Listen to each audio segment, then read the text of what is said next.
Yes national and international న్యూస్లో ముందుగా national news చూద్దాం. ఉత్తరాదిన అక్రమ సంబంధాలు భర్తల ప్రాణాలను తీస్తున్నాయి.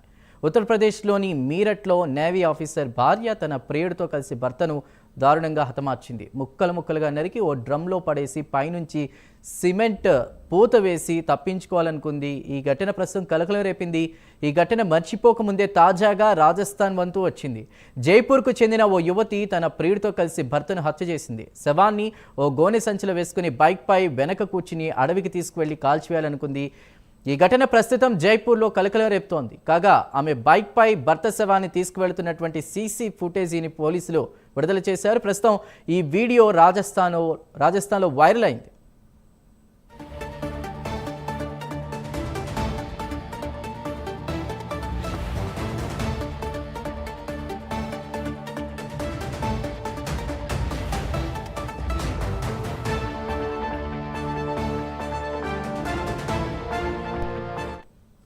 ఇక భర్తను హత్య చేసిన యువతి పేరు గోపాలీదేవి.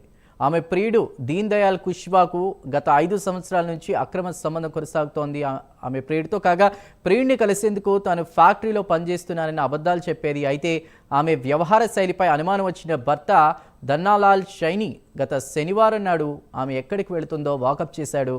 ఆమె నేరుగా తన ప్రియుడు పనిచేస్తున్న బట్టల దుకాణానికి వెళ్ళింది. దీంతో భర్త అక్కడ వారిద్దరిని నిలదీశాడు. దీంతో షైనీని వారు వేరే షాప్ పై అంతస్తుకు తీసుకువెళ్లారు. అక్కడ భార్యాభర్తల మధ్య వాగ్వాదం జరిగింది. ఇరువురు కలిసి ఓ ఐరన్ పైప్తో భర్త షైనీ తలపై కొట్టారు.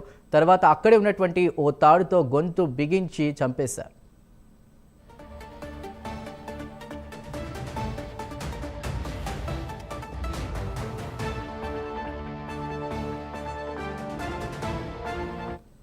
వెంటనే భర్త శవాన్ని ఆమె ఒక బ్యాగ్లో వేసుకుని ప్రియుడు కుష్బా మోటార్ సైకిల్పై అడవిలో శవాన్ని కాల్చేయాలనుకున్నారు.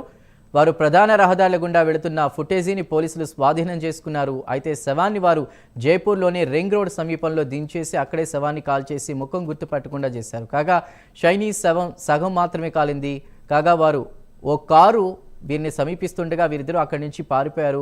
పోలీసులు సగం కాలిన మృతదేహాన్ని స్వాధీనం చేసుకోవడం జరిగింది. 2 రోజుల తర్వాత వాస్తవాలు వెలుగులోకి వచ్చాయి.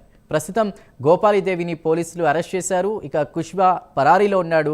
త్వరలోనే అతన్ని కూడా అరెస్ట్ చేస్తా ఉన్నారు డీసీపీ ఆనంద్.